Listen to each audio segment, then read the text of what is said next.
Cuando me desperté, estábamos suspendidos en los árboles. El vuelo 5966 de Corporate Airlines se estrelló al aproximarse a Kirksville, Missouri.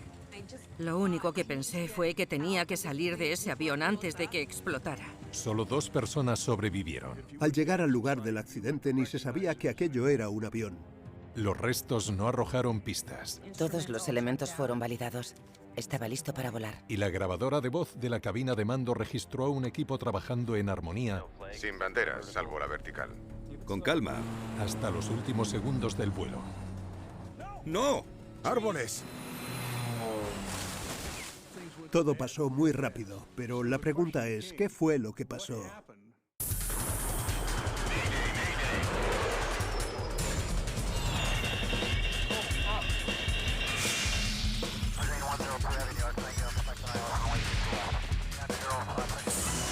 Mayday, catástrofes aéreas. Un precio muy alto.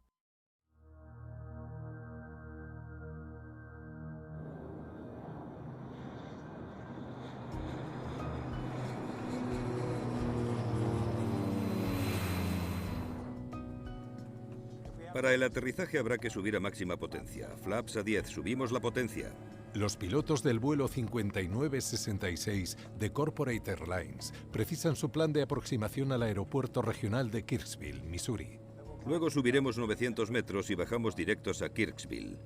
El capitán Kim Sase es piloto desde finales de los 80, pero solo lleva 5 años volando profesionalmente. Te pediré que me indiques en caso de que sea necesario. Roger.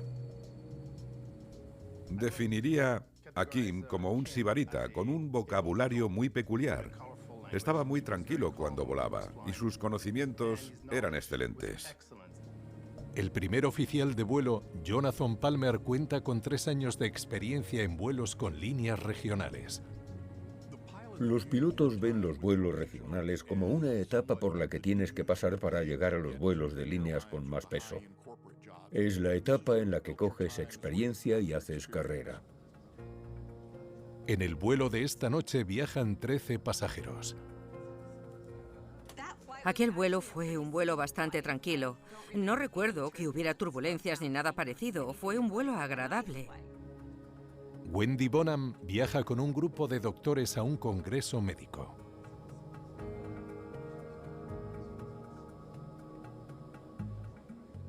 ¿Tienes otra copia? Me la he dejado en casa.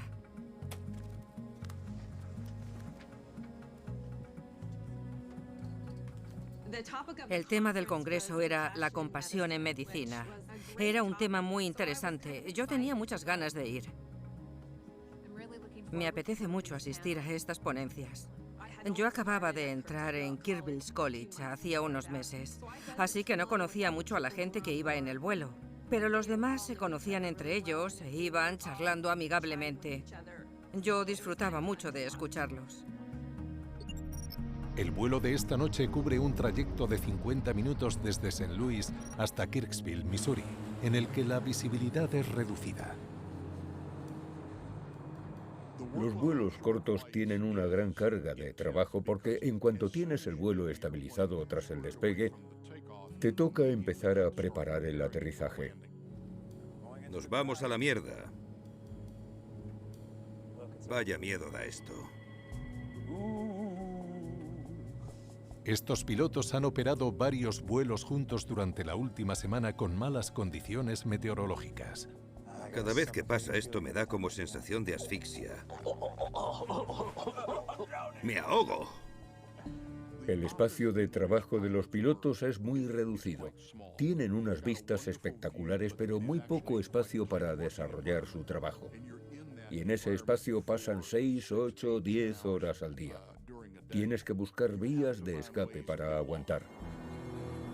Van pilotando un Jetstream 32, un avión de doble turbohélice ideado para vuelos cortos.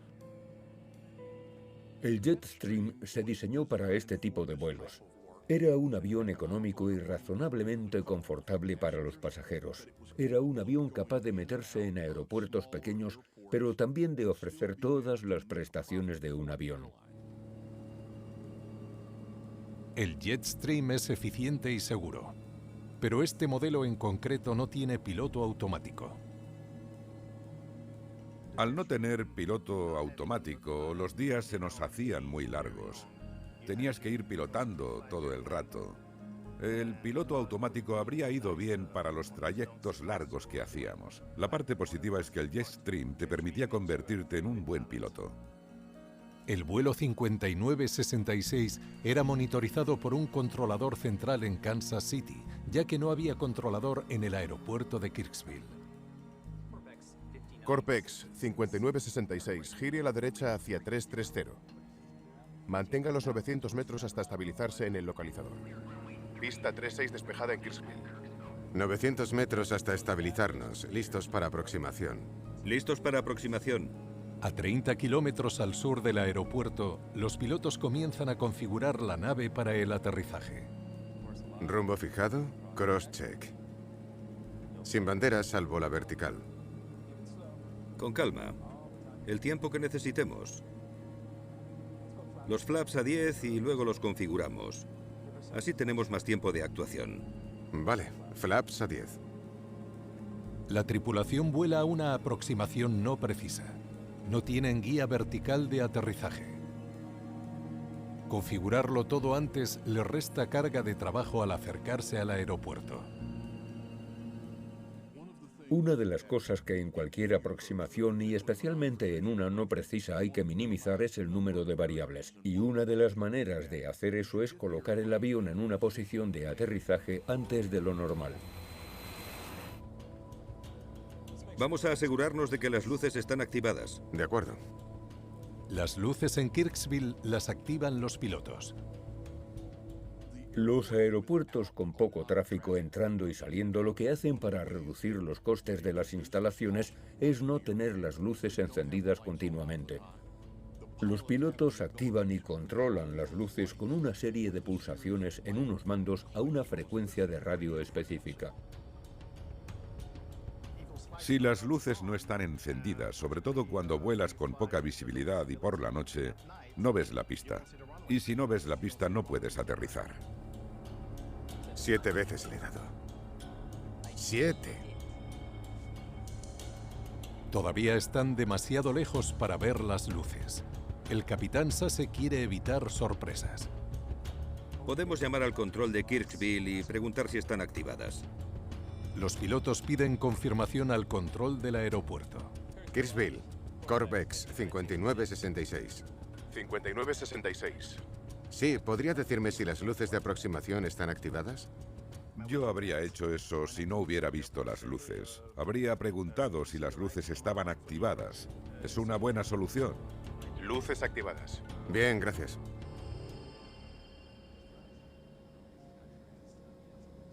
Había una doctora delante que no se había puesto el cinturón. Y yo pensé en llamarla y decirle, oye, ponte el cinturón. Pero no lo hice. No es que tuviera miedo, pero siempre cumplo las normas y pensé que tenía que ponerse el cinturón. A 5 kilómetros del aeropuerto, los pilotos buscan la pista. 120 metros. Es muy difícil mantener esa altura porque no ves la pista. Tienes que bajar porque no puedes aterrizar sin ver la pista. El vuelo 5966 emerge de las nubes. 106 metros, estamos llegando. A 4 kilómetros de la pista, los pilotos siguen buscando las luces de aproximación. Estás volando a 102 metros del suelo. No tienes mucho margen de error. ¿Qué piensas tú? Ya veo tierra. Pues yo no veo nada. Sí, ahí está. Veo las luces de aproximación. Pero justo cuando los pilotos parecían tener las luces de aproximación a la vista, ¿Flaps 35? algo sale mal. ¡No! ¡No! ¡Árboles! ¿Qué está pasando? Solo me acuerdo de pensar, no me puedo creer que esto esté pasando. ¡No! ¡Para! ¡Mierda! ¡Dios mío! ¡Mierda!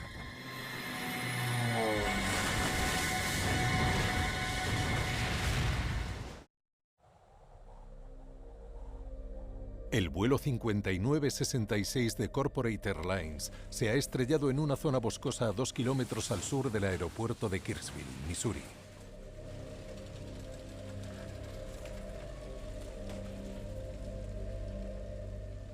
Cuando me desperté, todo estaba oscuro y en silencio. El único ruido que oía era el del fuego. Estábamos suspendidos en los árboles. Wendy Bonham y su colega, el Dr. Croft, intentan escapar. Yo solo sabía que tenía que moverme. Siempre les tuve miedo a las explosiones y había fuego en la parte trasera del avión. Lo único que pensé fue que tenía que salir de ese avión antes de que explotara.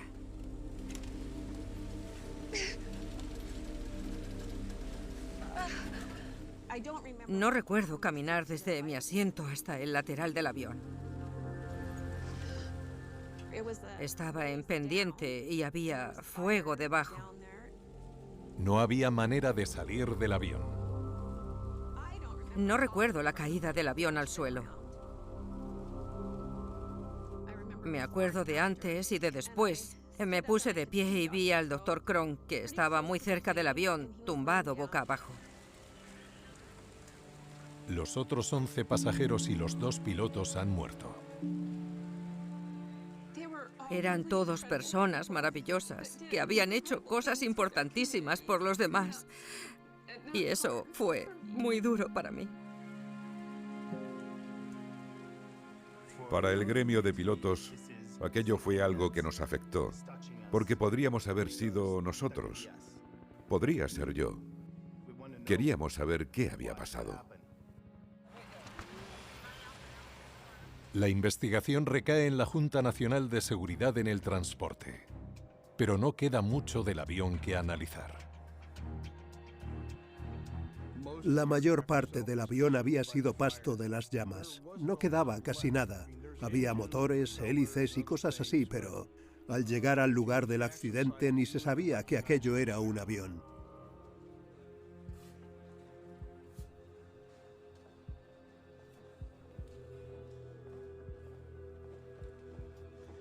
¡Qué desastre!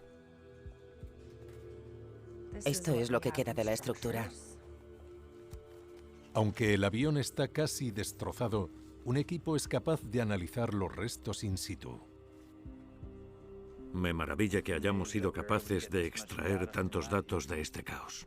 Los investigadores se apoyan en los análisis de los restos para determinar si el avión tuvo algún problema mecánico que pudiera causar el accidente. Hemos peinado los restos al milímetro. Motores, mandos, instrumentos, todo se ha estudiado. A juzgar por la información que teníamos del lugar del accidente, parecía que el avión era totalmente funcional cuando se estrelló. El avión estaba bien. Tuvieron que perder el control. Examinaron la dirección y la trayectoria de los restos del avión. Primero tocó estos árboles de aquí, a 2,5 kilómetros de la pista. Luego voló otros 236 metros y se chocó con otro grupo de árboles, aquí. El avión fue directo hacia la pista en todo momento. Teníamos la suficiente información y todas las piezas para empezar a pensar que se trató más bien de un error humano y no de un problema mecánico del avión. ¿Con qué tipo de aproximación volaban esa noche?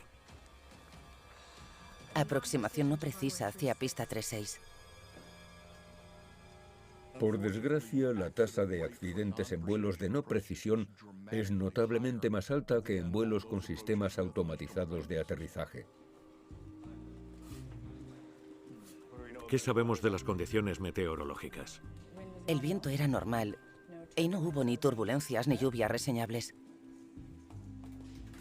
Espera un momento. El techo de nubes estaba abajo, a 91 metros. El techo de nubes es la distancia que hay entre la base de las nubes y el suelo.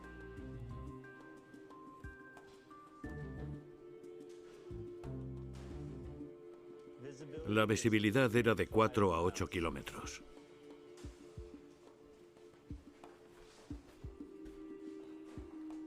Volaban a ciegas por las nubes. Con la niebla la visibilidad es limitada. Malas condiciones para una aproximación no precisa. La pregunta es si eran tan malas como para provocar este accidente. Bueno, vamos a investigarlo. En condiciones de baja visibilidad, una aproximación no precisa es muy difícil de mantener, porque desciendes a la altura más baja.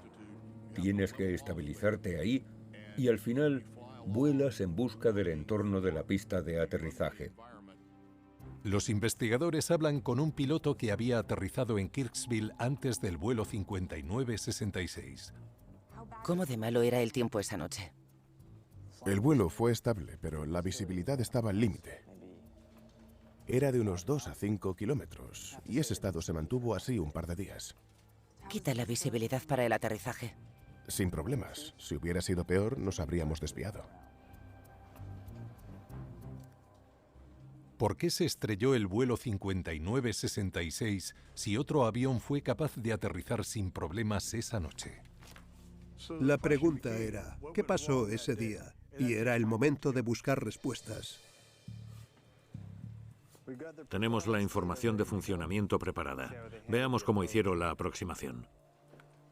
Combinando la información extraída del vuelo y la del radar, los investigadores analizan el descenso del avión. Fue importante el hecho de observar el gráfico de descenso, cómo pudo terminar donde cayó. Para averiguarlo, fuimos analizando cada uno de los segmentos del gráfico. El avión parte de este punto y cae directo hacia el suelo. ¿Tenemos la altitud mínima de descenso?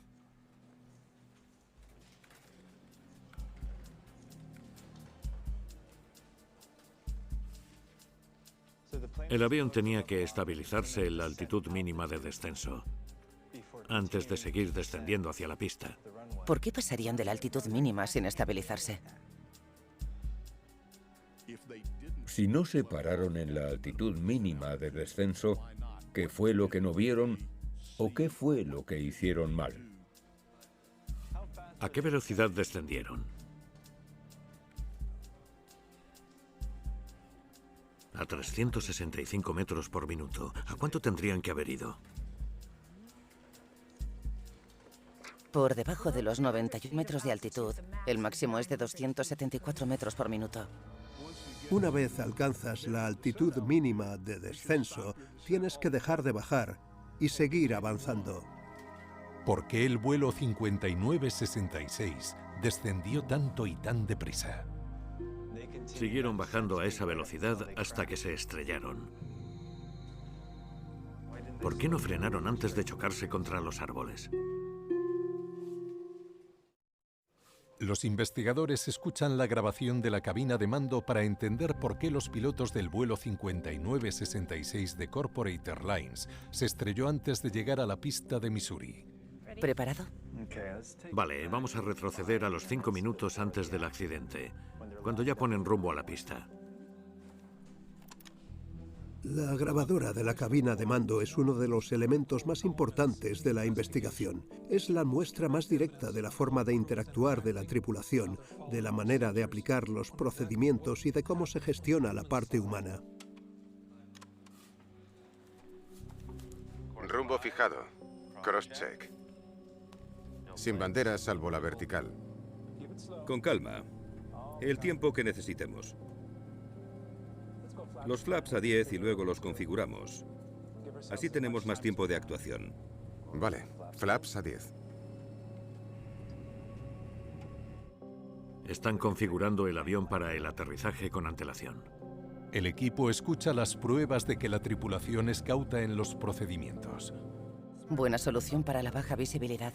La tripulación de este vuelo sabía que el tiempo iba a plantear problemas, y una de las maneras que tenían para contrarrestarlo o de mejorar la probabilidad de aterrizar con seguridad era configurar el avión con antelación.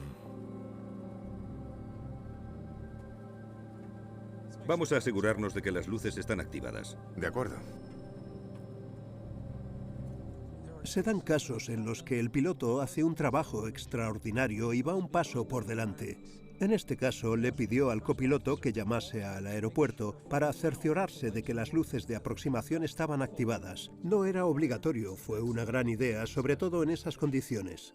A mí me parece que lo tenían controlado. Avanza hasta lo de la altitud mínima de descenso. Si cometieron algún error, tuvo que ser ahí. La altitud mínima de descenso es la altura más baja a la que se te permite volar antes de avistar la pista de aterrizaje. 120 metros. 106 metros, ya estamos ahí. Vale, ya están a la altitud mínima. Aquí deciden. ¿Qué piensas tú? Ya veo tierra. Yo no veo nada. Sí, ahí está. Veo las luces de aproximación. Páralo ahí. Están a 4 kilómetros de allí y a 91 metros de altura. Acaban de salir de las nubes. Con la niebla que había, no puede ser que viera las luces de la pista. Solo hay campos de cultivo de ahí hasta el aeropuerto. No sé qué pudo confundir el capitán con la pista. ¿Por qué estaba el capitán buscando ahí las luces de aproximación? El capitán fue el primero en decir que veía algo fuera. Dijo que veía el suelo, que veía las luces. No tenía que estar haciendo eso, tenía que estar concentrado en lo que tenía dentro de la cabina. Era el copiloto el que tenía que buscar las luces de aproximación, informar al capitán e indicarle que podía continuar. Pero las grabaciones cuentan otra historia diferente. Pero aquí estaban los dos buscando la pista. Y nadie estaba prestando atención a la velocidad de descenso ni a la altitud. El comandante tenía que estar atento a las indicaciones de los paneles de mando. Lo que pasó fue que el avión continuó descendiendo por debajo de la altitud mínima permitida y ninguno se dio cuenta de ello. Ahora, ¡no! ¡Árboles! Queda muy claro cuando se escucha ese árboles en la grabación. Los cogió por sorpresa. No se esperaban aquello. Pasaron 4 minutos y medio aplicando el procedimiento. Configuran el avión con antelación para el aterrizaje. Se aseguran de que las luces de la pista están activadas. El copiloto indica la altitud mínima de descenso. Y desde este punto, 23 segundos más tarde, viene el primer impacto. El capitán estaba mirando fuera cuando no debía. Y el copiloto no se lo dijo. Lo siguiente es el choque.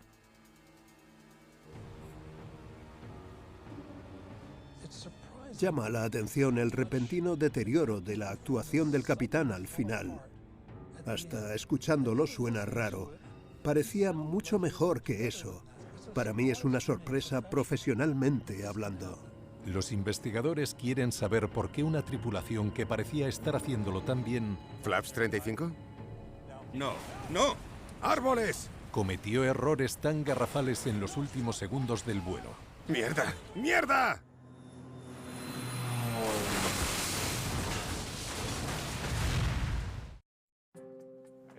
Vale, ponme los 30 segundos anteriores al choque. Los investigadores volvieron a la conversación en cabina en busca de pistas sobre por qué los pilotos ignoraron los procedimientos establecidos en los últimos 23 segundos del vuelo. Sí, llevaba el pelo por debajo del pecho. ¿En serio? Por aquí, podía hacerme trenzas. No te imagino con el pelo largo. Y llevaba sombreros con el ala hacia abajo, para los conciertos. Y llevaba bigote. ¿Qué tiempos aquellos? Hay que pasarlo bien. Para nada te imagino así. Corpex 5966. Ascienda y mantenga 3.650 metros. 3.650 metros. 3.650 metros. Corporate X 5566. 3.650. Eso sí que está alto, ¿eh? Le voy a tener que decir que es tonto. ¿No te parece que iban distraídos? Bueno, iban por encima de los 3000. No tienen por qué estar súper concentrados en ese punto. La norma es que por debajo de los 3.000 metros, los pilotos tienen que estar muy centrados en el manejo del avión. No pueden mantener conversaciones. Sigamos.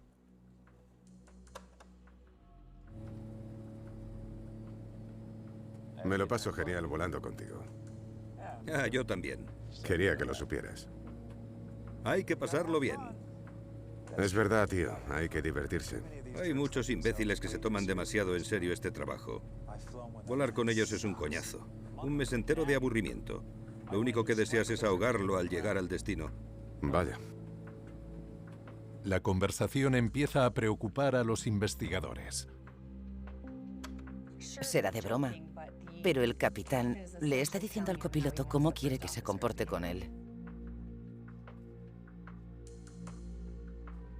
Eso molesta y enrarece el ambiente. Es una mala gestión del piloto a la hora de establecer prioridades. Vale, ¿qué más?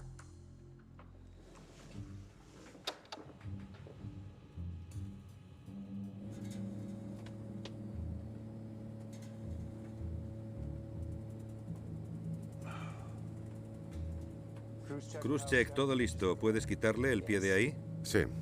Es un avión relativamente compacto, en el que, a veces, los pasajeros que van en la parte de delante pueden meter los pies en la cabina de mando.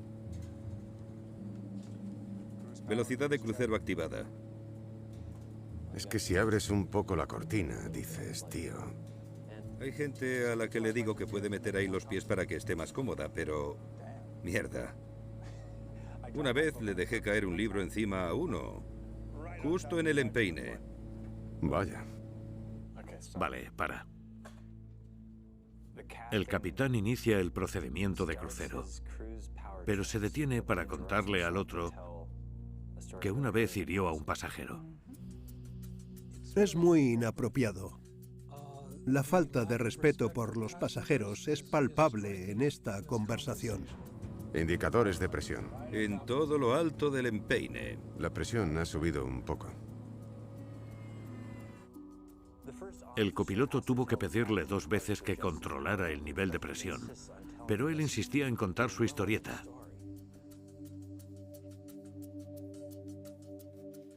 Vale, a ver si el copiloto pudo meterlo en vereda. Lo único en lo que puedo pensar ahora es en un bocata de ternera con un refresco. No suena mal. La presión está estabilizada. Presión estable a 1012 milibares y crosscheck. Ahora el capitán interrumpe el procedimiento para hablar de lo que le apetece cenar.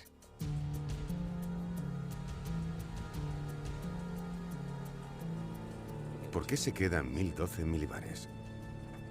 Porque eres idiota. Debería estar a 1013 milibares. ¿No lo has mirado al salir de la pista? Los investigadores escuchan cómo el capitán se burla del copiloto mientras este comprueba el altímetro. Llevo 20 minutos aquí sentado viviendo una mentira. Sí, escoria es lo que eres. Vale. Bombas de carga apagadas, presurización estabilizada y luces externas.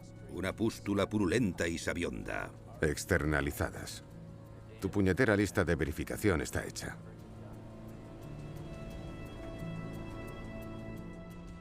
Las bromas del capitán han dañado todo el procedimiento. Hasta el copiloto ha terminado refiriéndose a la lista como si fuera un juego. El copiloto debió de sentirse muy presionado. Intentó seguirle el juego al capitán porque es él el que está al mando y el que debe marcar el tono. Pero existe el riesgo de que no pudiera concentrarse todo lo necesario. ¿Serían los nervios los que causaron que el copiloto no pudiese atender como debía sus funciones en un momento crítico? 106 metros. Estamos llegando.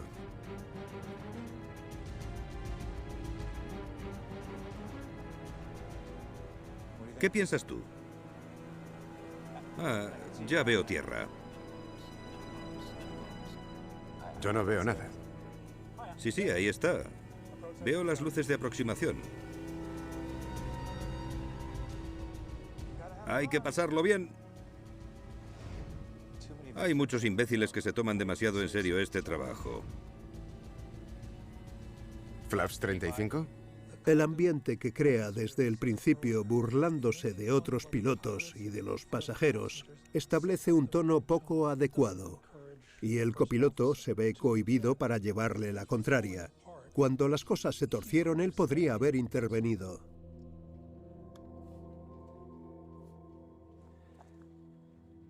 Parece que fue la destrucción de la estructura de mando lo que causó el accidente.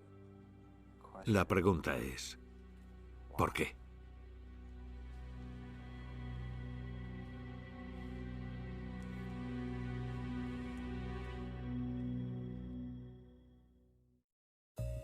Tengo sus documentos personales. Los investigadores estudian los vuelos previos y de entrenamiento del piloto para determinar si la tripulación del vuelo 5966 tenía antecedentes de haberse saltado los procedimientos. Es muy importante conocer un poco más al piloto y sus vuelos anteriores. ¿Cómo es su reputación? ¿Ha tenido antes los mismos problemas que se dan en este vuelo? ¿Es un problema recurrente? El capitán dejó un trabajo bien pagado por hacerse piloto. Le metió muchas horas y pasó todos los controles.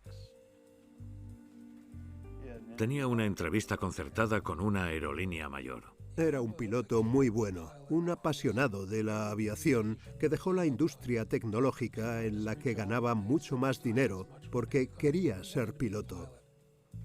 El copiloto también está limpio. 10 años de experiencia, un historial impoluto y ni un incidente.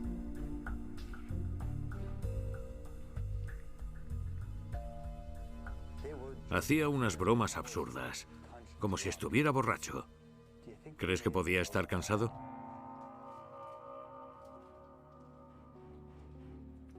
La fatiga afecta en gran medida a la concentración. Cuando más cansado estás, más disminuye la precisión de actuación. El equipo habla con otros pilotos de Corporate Airlines para obtener más información al respecto.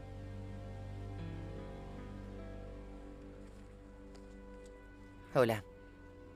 ¿Presenció usted algún comportamiento de estos pilotos que pudiera indicar que estaban cansados? Bueno, el capitán Sase intentó echar una siesta aquí, en la sala de pilotos antes del vuelo. Se dieron cuenta de que medía 1,93, era muy alto y el sofá le quedaba bastante pequeño. No cabía entero, así que no pudo descansar mucho. ¿Tiene idea de cuánto durmió? Como 1 hora. Gracias. La fatiga es traicionera. Se da un alto nivel de deterioro de la concentración cuando estás muy cansado. El comportamiento de una persona cuando está cansada puede asemejarse a cuando bebe alcohol. Aquí están los síntomas clásicos de la fatiga. Esto es lo que buscábamos. Cuando tengo un caso con fatiga de por medio, vuelvo a escuchar la grabación de la cabina de mando para ver si la persona suena cansada. Aquí hay algo. Visibilidad 4. Niebla. La cobertura del cielo supera los 300. Un aviso automático del tiempo informa a los pilotos de la poca visibilidad que hay en Kirksville. No podemos entrar. Mierda. Hemos hecho todo el viaje. Vamos a intentarlo. Sí, hay que intentarlo. No quiero tener que volver a hacerme el viaje esta noche. Todavía no se han topado con el mal tiempo y el capitán ya está diciendo que aterriza. Sí, está decidido a aterrizar.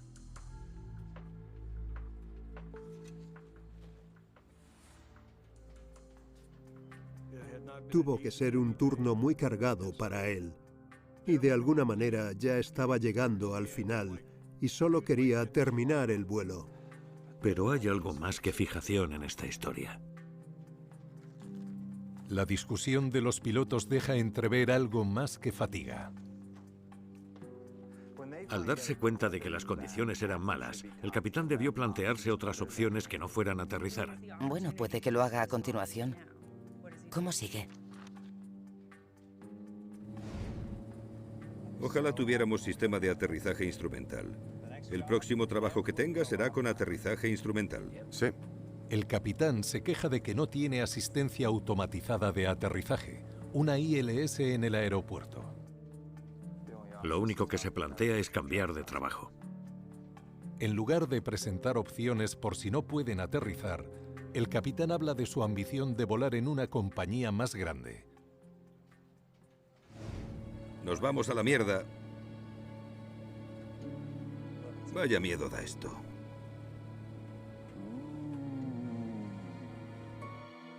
Diez minutos antes están preocupados por el mal tiempo, pero cuando llega el momento solo hacen bromas. Los pilotos no responden con rapidez al cambio de situación.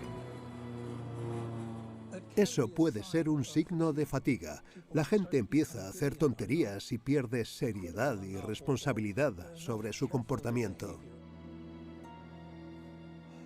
Después de eso no vuelven a hablar del tiempo durante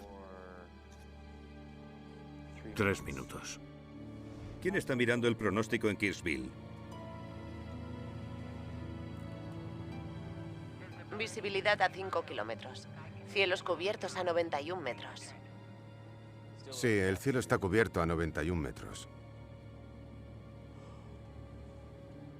Cuando vuelven a mirarlo, la visibilidad sigue baja y no plantean opciones al aterrizaje.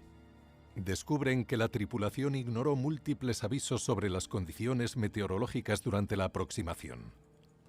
Con fatiga no respondes bien a los avisos. Te están avisando de que hay algo que no va bien y no logras reaccionar con rapidez. Nos falta una pieza. Ya la tienes.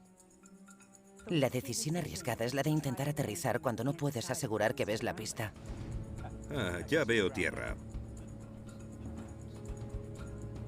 Yo no veo nada. Sí, ahí está. Veo las luces de aproximación. Es una decisión que los pilotos lamentan de inmediato. ¿Flash 35? No. ¡No! ¡Árboles! Los investigadores concluyen que la fatiga jugó un papel crucial en el choque del vuelo 5966. Querían aterrizar a toda costa. Sí. ¿Verdad? No consideran ninguna otra opción. Y toman la decisión más arriesgada, aterrizar. Tenemos todos los síntomas. Personalmente creo que la fatiga es el principal factor de error humano al que debemos poner solución para evitar accidentes dentro de esta industria. No es fácil detectar el cansancio, ni siquiera para el que lo sufre. Los datos demuestran que la gente no reconoce bien su propio cansancio.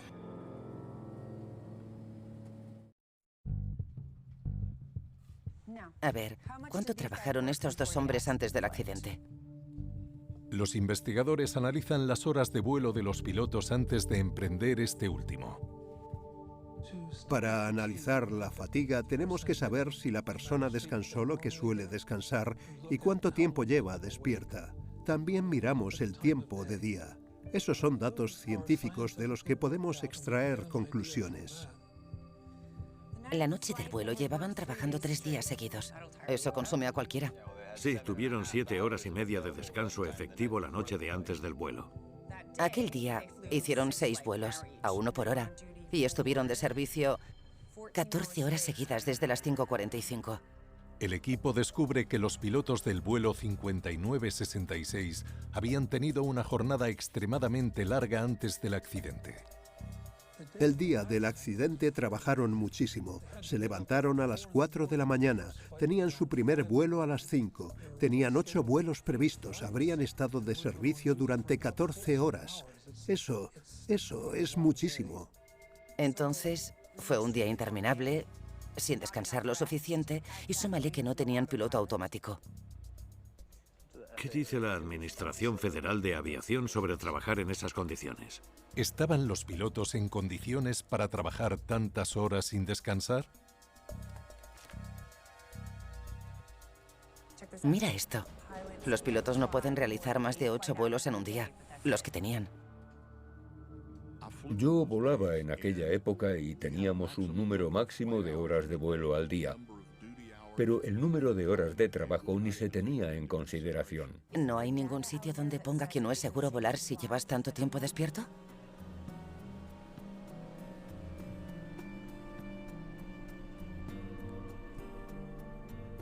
Un estudio de 2003 basado en los datos de 55 accidentes concluyó que los pilotos que habían trabajado 13 horas o más tenían una probabilidad mayor de sufrir accidentes que los que habían trabajado menos horas. ¿Por qué esta información no se ha visto reflejada en las regulaciones? Esto puede tener algo que ver. Los investigadores dan con la razón por la que las regulaciones sobre descanso y horas de trabajo no tienen en cuenta los últimos estudios. La última vez que estas regulaciones se actualizaron fue en 1964.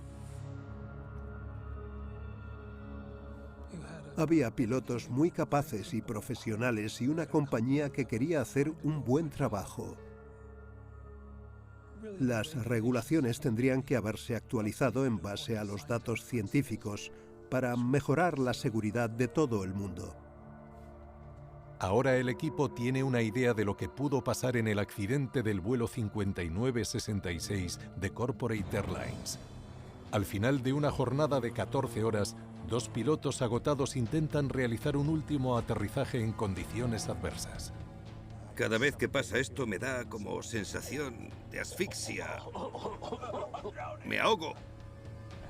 El tono burlón y jocoso del capitán acaba dañando la estructura de mando en la cabina entre él y su copiloto. Hay que pasarlo bien. Es verdad, tío. Hay que divertirse. Hay muchos imbéciles que se toman demasiado en serio este trabajo. El piloto lleva sus bromas a tal extremo que en los últimos 23 segundos antes del accidente, ninguno de los dos está haciendo su trabajo. ¿Qué piensas tú? El capitán ignora el protocolo y retira la vista de sus mandos. Ah, ya veo tierra. Yo no veo nada. El copiloto no lo contradice. ¿Flash 35? La fatiga de los pilotos lleva a una mala toma de decisiones y a la fatal determinación de aterrizar. ¡No! ¡No! ¡Árboles! ¡No, para! ¡No! ¡Dios mío!